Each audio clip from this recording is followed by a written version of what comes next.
The following presentation is a production of Ride the Wave Media.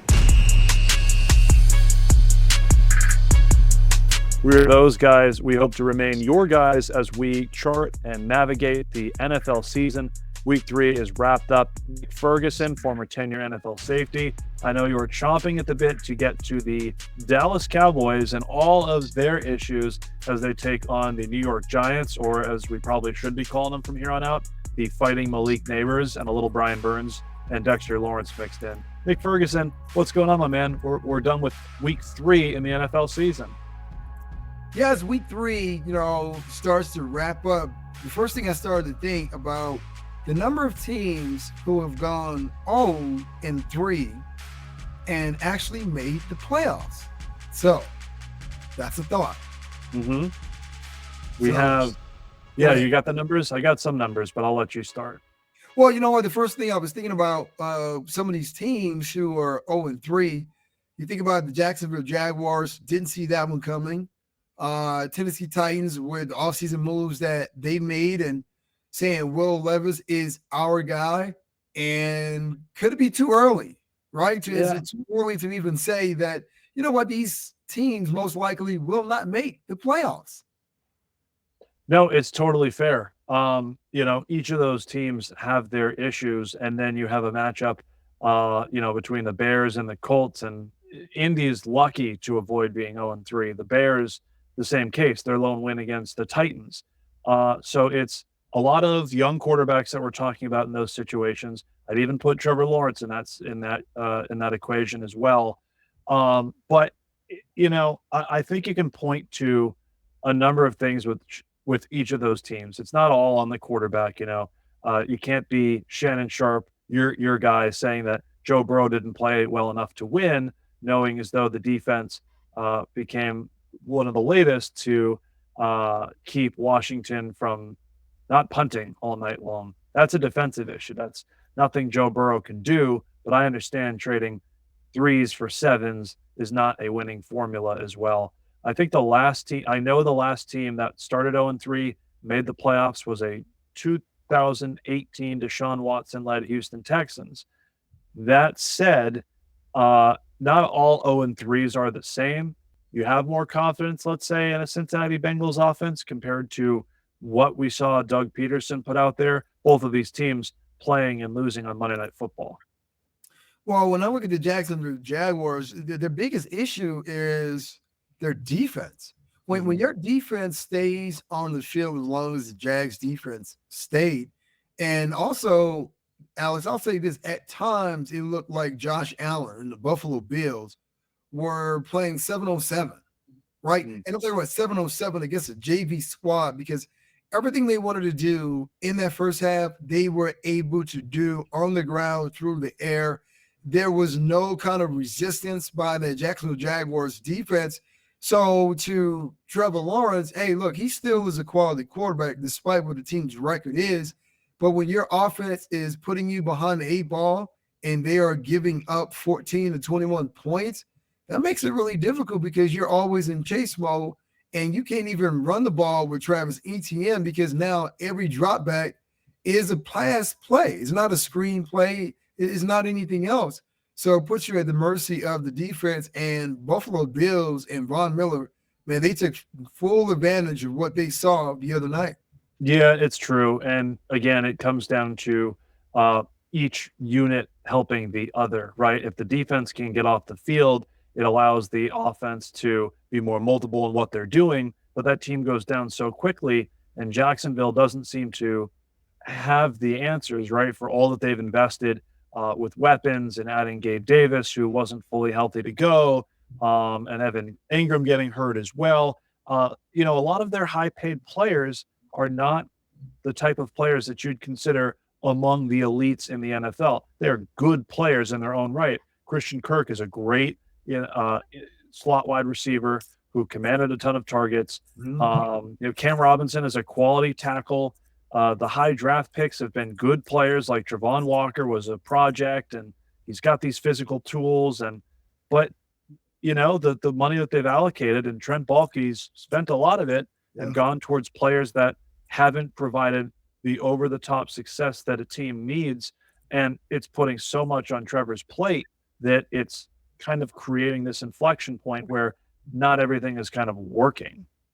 Well, yeah, I'm glad that you brought this up because looking at some of the moves that Trent Baalke made in the offseason, I was really disappointed because they bring over Gabe Davis from the Buffalo Bills. Hmm. And it's been a lackluster performance to say the least because look, you know you got a quality quarterback in Trevor Lawrence. And Travis Etienne is a dog within himself, but you got to put talent around your quarterback. Look at what the Houston Texans did with CJ Stroud, even though we'll get to it where Minnesota was able to take them apart. Yeah. But once again, they put weapons around CJ Stroud. You would think that, you know, with CJ Stroud being in the same division and doing what he did in his rookie season, they would try to change so many things for Trevor Lawrence to make things easier. But, you know, when your safety blanket and Evan Ingram is out due to a hamstring injury, it makes it really difficult for that team. But the receivers outside for Jacksonville, to me,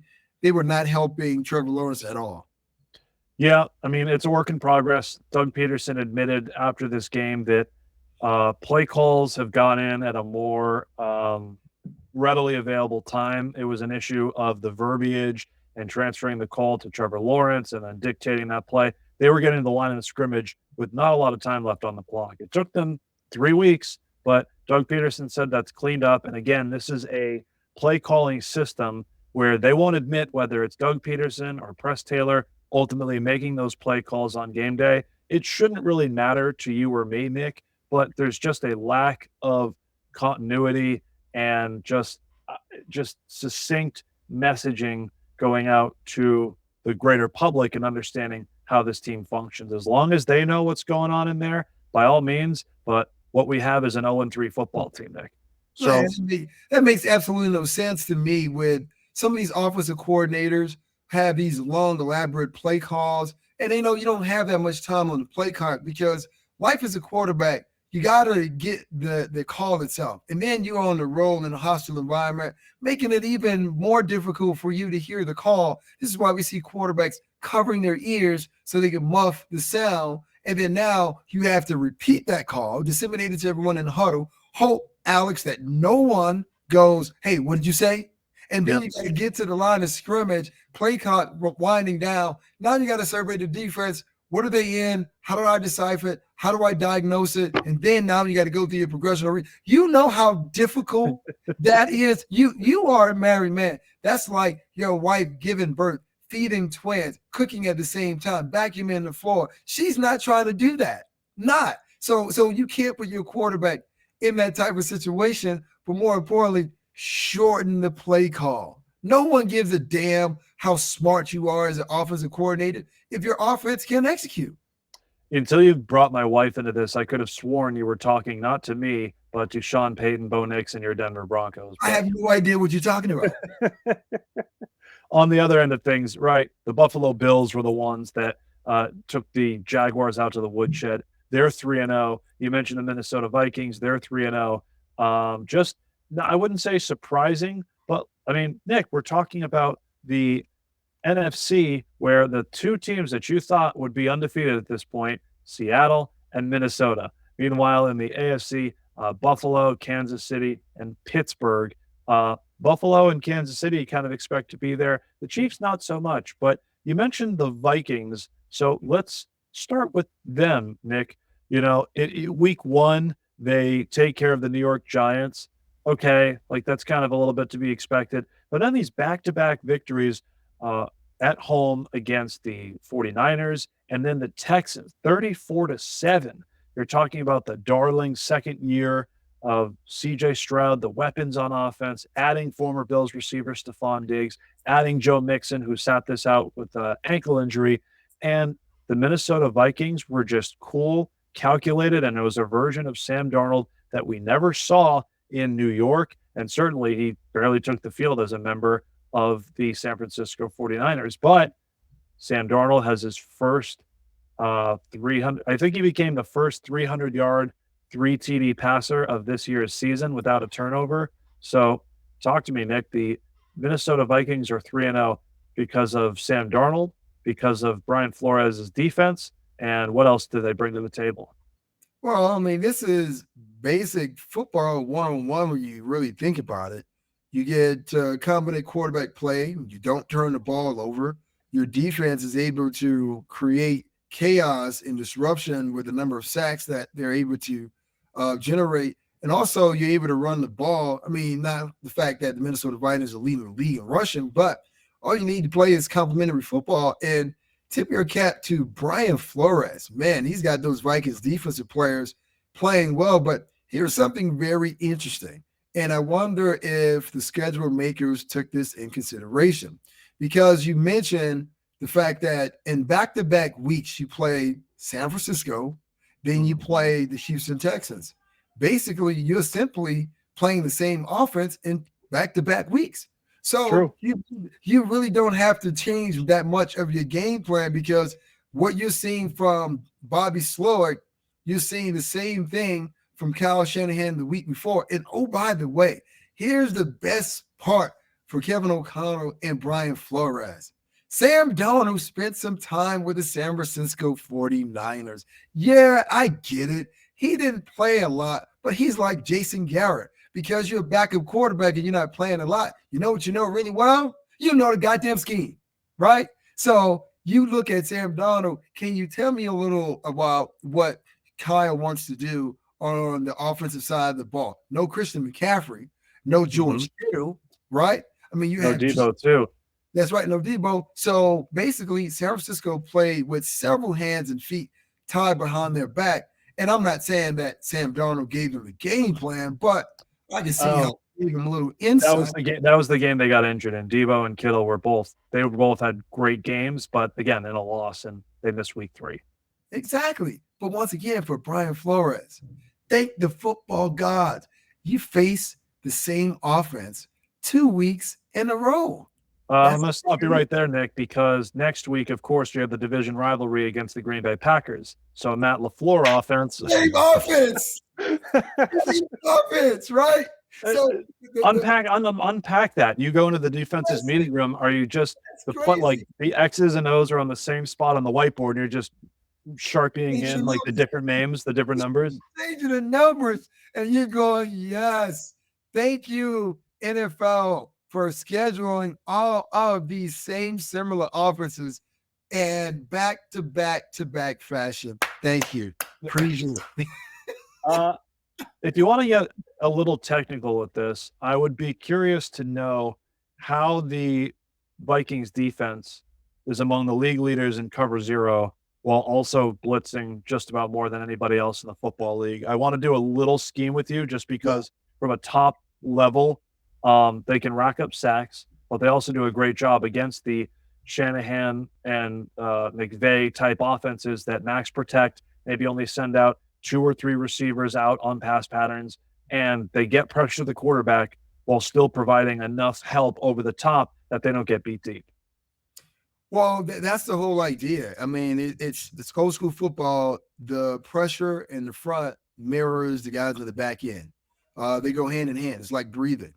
And when you are able to get pressure on the quarterback like the Vikings are being able to do, you can hold up in the back end. And once again, the idea is you want the quarterback to feel you and feel bodies around him, even if you don't sack it, because pressure is worked as good, if not even better, than sacks, because now you're speeding up the quarterback. They got to get rid of the ball. So that's when we always talk about tips and overthrows, got to get those. But that's what we're seeing happen with Brian Flores and that defense. I mean, look, no one really thought that the Vikings would be at this point with their number 1 draft choice getting injured in training camp. No one thought that Sam Darnold, a guy who was with the Jets didn't make it. Guy who was with Carolina didn't make it. And Carolina, oh my God, we got to get into that situation. Okay. But they're doing a great job. And I tip my cap to Brian Flores, because it's all about getting guys to kind of buy in and play a physical style of football. And when you look at their defense as a whole, Alex, it's not like they have a bunch of household names. Now, listen, they got some great players on their team. Don't get me wrong, But once again, it's about getting players to play together, and they're buying in. Remember this, the state of Minnesota, they're buying in on Sam Darnold. Who would have thought that? Well, again, he was out there for anybody. Signed a 1-year, $10 million contract, and to that defense and having players that buy in for Flores' system. I mean, the Houston Texans should know. I mean, two of the best players that just flat out beat them were in Houston last year. Jonathan Greenard collecting 3 sacks of his former teammate C.J. Stroud, and Blake Cashman, basically the quarterback of the defense, after he led the league in tackles last year. So, listen, they made a priority, made some great acquisitions to operate Brian Flores' defense, including Andrew Van Ginkel, who was all over that field against the Texans. And that's, you said it. Brian Flores is the key reason, among efficient, solid quarterback play from Sam Darnold, that has Minnesota right where they are. And again, maybe a lighter week of prep, or just dialing down even more based on what Green Bay is going to do, hoping that they have Jordan Love back in the fold. Let's get to the Panthers. And look, you have the 0-3 teams, you have the 3-0 teams, and then you've got about 2/3 of the league sitting at 1-2. And not all 1-2 teams are equal, right? You have teams like the Baltimore Ravens and Cleveland Browns in the AFC North that expected to be much better than where they are. And then based on the first 2 games that you saw from the Carolina Panthers, the fact that they are 1-2 and the kind of start that Andy Dalton had taking over for Bryce Young and operating the coveted and long-awaited Dave Canales offense, I mean, they just absolutely took it to the Vegas Raiders, who are flailing around, and Antonio Pierce calling out Jack Jones, in my estimation, for making business decisions. I mean, let's start with Carolina because you wanted to go there. The difference in a quarterback being able to make the progressions, find the open man, and benefit from the rest, create benefits for the rest of that team. Well, I'll say this. I mean, I don't want this to be a slight towards Bryce Young, because I feel as though the young man hasn't really been surrounded by talent. Yeah, I mean, No, it's been a tough situation, to say the least. I mean, you send Brian Burns to the New York Jets, you trade DJ Moore, the top receiver, to the Chicago Bears. You bring over a veteran receiver in Adam Thielen, but once again, let's be totally honest. Adam Thielen right now would be at number 3, maybe 4 on any other team. But bringing in a guy like Andy Dalton, man, I can only think about what it means for Andy to be in that situation. But more importantly, Bryce Young, right? To be sit down in that situation. Dave Canales was giving away game balls in the locker room. Their owner, David Tepper, gave Dave Canales a game ball himself. But you got to think about it. If you are Bryce Young, you're sitting in that locker room, you're watching everyone celebrate this first victory. First victory, albeit against the Raiders, but first victory, and you're just standing there, right? You like a innocent bystander in a car crash, right? Just take that clipboard he's been holding and put it right over his face. Exactly. So very difficult situation for him. But once again, I mean, the idea of living in the upside down, I don't know. When I did my pick'em heading into the week, I did not see that one coming. No way. Even with the red rifle coming in, I didn't see that coming. But I'll say this. I would warn Carolina Panthers fans, could that be a little fool's gold with the fact of them winning their game, giving them hope and inspiration like this is going to be something that is going to continue? Well, I think the hope is that you saw a capable offense that not only scored on an opening drive, but that could maintain and score points. Like, this is a team that, has 2 wins dating back to last year. So I think the hope is that they could operate, and they haven't scored 30 points in almost, I think Sam Darnold was the quarterback. That was 3 quarterbacks and 2 head coaches ago, the last time they hung 30 on anybody. So there's inherent hope. But in terms of, with the Bengals up next and the Chicago Bears, the Andy Dalton addition is one that from this time last year, you talk about the situation Bryce Young entered. I think the expectation when you add, big free agent signings for the offensive line, Deontay Johnson, a first-round rookie receiver, and Xavier Legette. The issues from year one where the offensive line not buying time, wide receivers not being able to separate, and Bryce Young not showing the accuracy that he did at Alabama, especially when he was on the move. And you just wanted to see a baseline. And instead of seeing him maintain some of the good plays, maybe 2 or 3 he could pull off in a loss last year, he regressed in those first 2 weeks.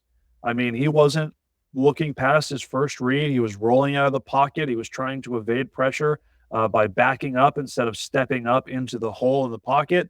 And maybe the best thing for him is just to be able to step back, reset, and watch a pro like Andy Dalton do it. I think the success for Dalton, for me, is pretty obvious. Nick, you look at the defenses in 2024 and compare that to when Andy Dalton was in the AFC North in the 2010s. Like, it's going to be a lot more difficult. Granted, Vontez Burfict was on his team, so that was one thing you didn't have to worry about. But right. Andy Dalton in 2024, I don't think is facing as much competition as he was, let's say 10, 12 years ago at the start of his career. But what a juicy revenge game with the Bengals coming into the Panthers Stadium for Sunday. Well, yeah, that's going to be a very intriguing game. One of those games I circle as a must-watch game. And this would be a testament for the idea. That's the hope for the Panthers, though. They have a must-watch game, according to NFL veteran Nick Ferguson. You have not been able to say that in quite some time. Whoa, no one. That was one of those games that you watch. You was like, yeah, I'm not watching this one for sure. You know what? You would rather watch the Ocho, right? Whatever was on the Ocho. Yes. Instead of watching that game. But it should be interesting. But one thing that we do know, players, when they face their former teams, they want to make sure they have, their best game. You know what it's like? Here's the comp. It's like breaking up with a girl, seeing her 6 months later, and she's in the best shape that she's ever been, right? Who knew? All she needed to do was break up with you and just kind of change her whole mindset. So it's that kind of idea. But this is what the message should be for a lot of teams when you draft a quarterback in the first round. Most teams try to force a square peg through a round hole, and sometimes those players are not ready. Could it be the fact that maybe Bryce Young was not ready? Yeah, that's a huge possibility. And being around Andy Dalton, a guy who's been in a similar situation, there's a lot that he can learn from Andy, but still you worry about the confidence level of Bryce Young and how that's going to look moving forward. Because when he was benched, there were several teams that were, hey, you want to part ways with Bryce Young? So he still has some value, but hopefully he can sit, wait, learn, and then maybe somewhere down the road, as far as the season is concerned, he gets another shot and get another opportunity. Well, we'll talk about another revenge game, but maybe for a play caller in the Washington Commanders with Cliff Kingsbury going back to Glendale, Arizona against the Cardinals. And listen, I was out on Cliff Kingsbury, and I'm not going to give him all the credit because, Nick, when Jaden Daniels has 2 incompletions, puts up his highest yardage total, throws the first 2 touchdown passes of his career, and for a second consecutive game, I will give Cliff Kingsbury credit for this. The Commanders don't punt, right? Against the Giants and the Bengals, they either go for it on 4th or they're going to score. And it's just been remarkable to see the success that Jaden Daniels has, not quite out of the gate, but of this rookie quarterback class, of the 3 that are starting, he's the one that has taken command and, at least in prime time, showed up with just an outstanding performance. This success that Jaden Daniels is having quickly, we attribute it to 55 collegiate starts, right? He's an older prospect than Caleb, not older than Bo Nix, but almost. We attribute it to the success in play calling and having the intestinal fortitude, the ability, the belief in your quarterback to convert those 4th downs, building that confidence in a young player. And you give the success to a defense that sold some of their better pieces. The Bears love having Montez Sweat in Chicago, but being able to, you know what? The defense didn't force a punt either. So this is on Cliff, and it's on Jaden Daniels in Washington. Yeah, it is. And I know that is the common narrative as we roll into week 4, comparing the quarterbacks who were drafted to the other quarterbacks who were drafted, seeing who's doing the best. But to me, Alex, I don't think it's fair because each quarterback, regardless of where they were drafted, they're on different teams. They're different schemes. And each one of those players have a different set of dynamics that they're dealing with independently. You're talking about Cliff Kingsbury and Jaden Daniels. Jaden Daniels was a talent coming out of ASU and then again at LSU, right? So we know that there's a certain skill set, but there's some timing that it takes to get these quarterbacks on the same page. Because if you look at Jaden Daniels' situation, there are not too many people or players, that is, on the offensive side of the ball who are injured, who are a key player. Terry McLaurin, he played well last night against the Cincinnati Bengals, but also keep this in mind too. When you look at Caleb Williams, the Chicago Bears haven't been able to run the ball that well, even with DeAndre Swift, and then Allen has been hurt for the majority of the season. So that was a weapon that everyone was saying, wow, you get Roma Dunze, you get DJ Moore, and you throw in Keenan Allen. That is a quarterback's dream, but it's just been something of a nightmare for Caleb Williams. And then looking at Bo Nix, right? Do the Broncos have all the talent they need to put around Bo? No. Cortland Sutton is the number 1 receiver, and he continues to prove that. But the Broncos can't run the ball, right? So is that really fair to be able to look at these quarterbacks and compare them to other guys? I think it's best that we compare them to themselves in order to get a better baseline of what they are. Well, Nick Ferguson now advocating for all quarterbacks to wear mirrors when they're out there on the field so they can really assess, look at themselves and understand what works, what isn't working. It's just something to watch.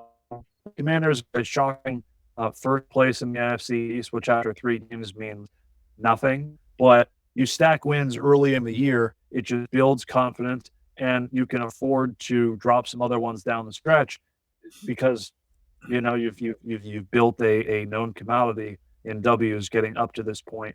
Nick, before we split, let's stay in that NFC East because Thursday Night Football features the New York Fighting Malik Neighbors and the Dallas Cowboys, who cannot run the ball and cannot stop the run. So they're both sitting 1-2 on the year.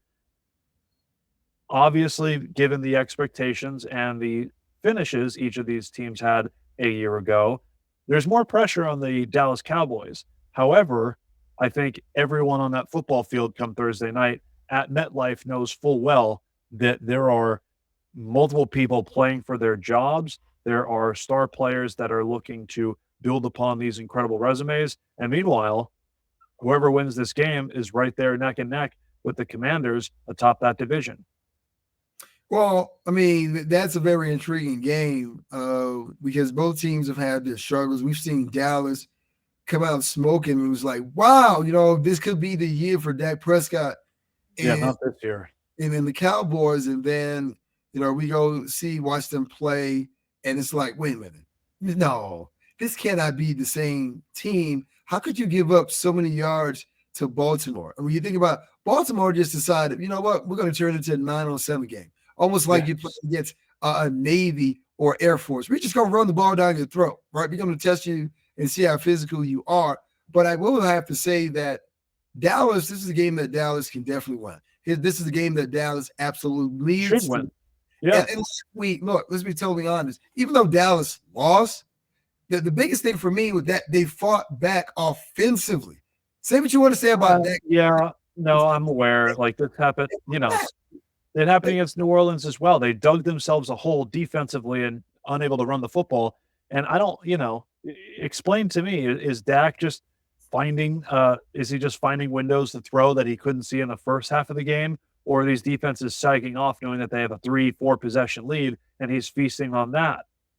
No, here's what happens, right? I know that's what it looks like, but here's what's happening.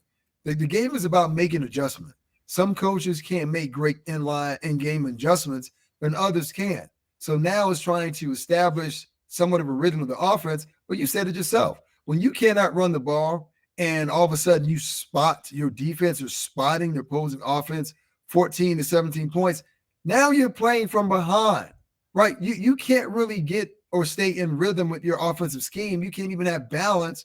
One, you can't run the ball, and now you're being forced to throw the ball. So all the defensive guys on the opposite side have to do is just get upfield. We don't care if you give up 6 yards on the ground. We don't care. Just get upfield and cause chaos. But here's what Dak is not getting. Dak is not getting quality play from the running back position. He's not getting contributions from the tight end position. Now, tell me another receiver on the Dallas Cowboys not named CeeDee Lamb who's making plays. Yeah, no, it's totally fair. They're trading, in the Saints game. Hey, they scored three straight possessions to open the game, but they allowed 6 straight touchdowns to the New Orleans Saints. And then in the Ravens game, it's more of the same, right? The passing offense doesn't get going until they're already down 21-3, right?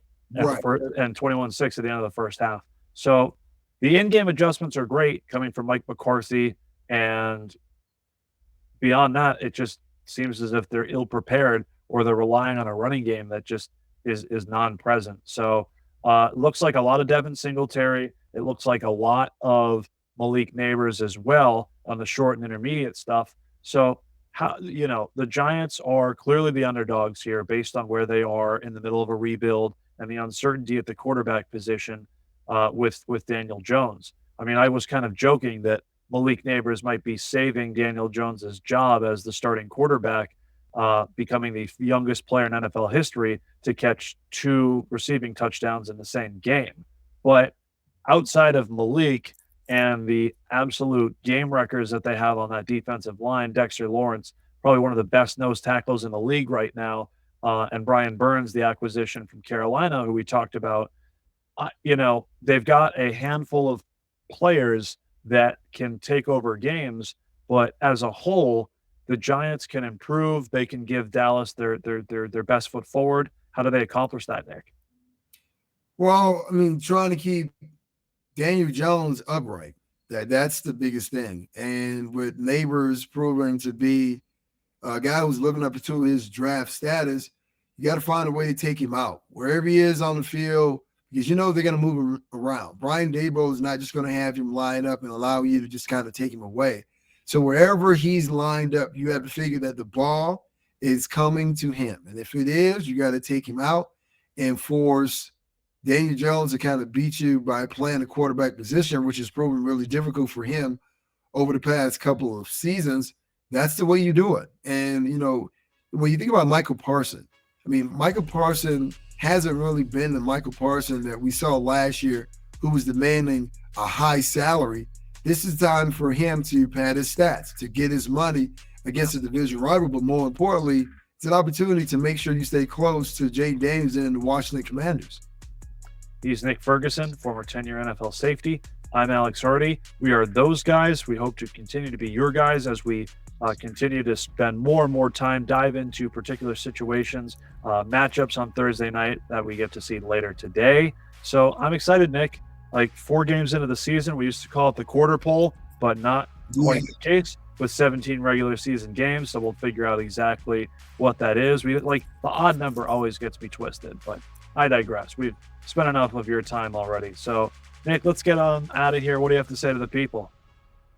Make sure you read the ingredients on the back of your cereal boxes. All right. It's breakfast time, y'all. Peace.